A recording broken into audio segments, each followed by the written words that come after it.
La famille, c'est officiel. Donald Trump a menacé Ursula von der Leyen de sanctions douanières sévères si l'Union européenne ne commence pas à acheter son gaz et son pétrole aux États-Unis dès janvier, une fois qu'il reprendra le pouvoir.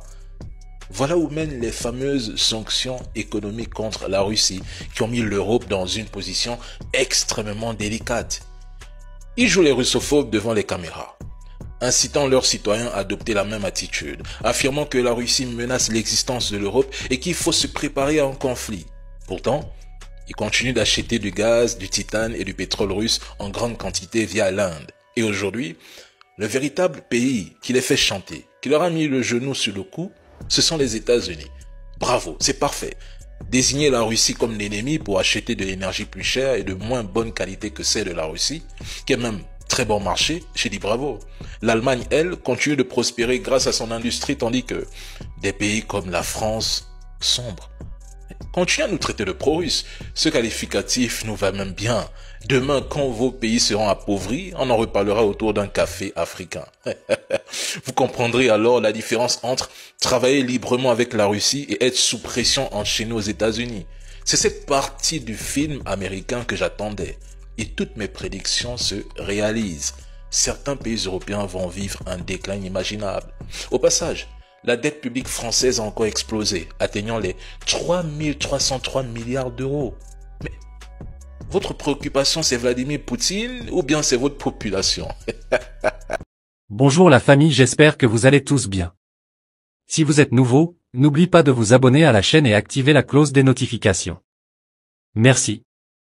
Il n'y a plus de bluff. Est-ce que la menace de Vladimir Poutine d'utiliser l'arme nucléaire vous fait peur? Vous l'en croyez capable? Réponse du président Zelensky. Seuls les fous n'ont pas peur des armes. Poutine a perdu la raison. Ses envois de missiles le prouvent et il continue. Ces menaces devraient faire peur au monde entier. On parle de guerre nucléaire, point d'exclamation. Comment comprendre que le président Zelensky maintenant, c'est contesté par beaucoup, beaucoup d'Ukrainiens disant non, c'est du bluff total. Comment comprendre que le pouvoir, c'est l'élu vraiment des Ukrainiens disent oui, il faut prendre au sérieux la menace nucléaire de Poutine. Bien, Vladimir Poutine propose un duel de missiles aux Occidentaux en suggérant d'utiliser Kiev comme cible. Poutine a affirmé que même en laissant du temps aux Occidentaux, s'il décidait de lancer le missile Oreshnik sur Kiev, non seulement il ne le verra même pas venir, mais il serait également incapable de l'arrêter. Selon lui, si les Occidentaux veulent se mesurer à qui possède le missile le plus rapide, alors le jeu est lancé. Pour rappel, il a précisé qu'il compte cibler l'Ukraine dans les prochains jours, en réponse à la mort du général Igor et au lancement d'un missile Scalp sur la Russie. Poutine assure que cette riposte en préparation marquera les esprits de Zelensky et des alliés occidentaux. Zelensky admet qu'il ne peut plus reprendre le Donbass ni la Crimée. Mais pendant ce temps, SCI préfère vous parler des soldats nord-coréens à Kursk.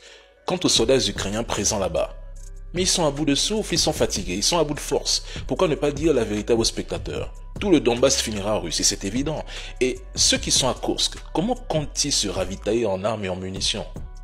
Franchement, certains trolls me font déjà bien rire. Mais bon, janvier c'est bientôt. Et see you la famille.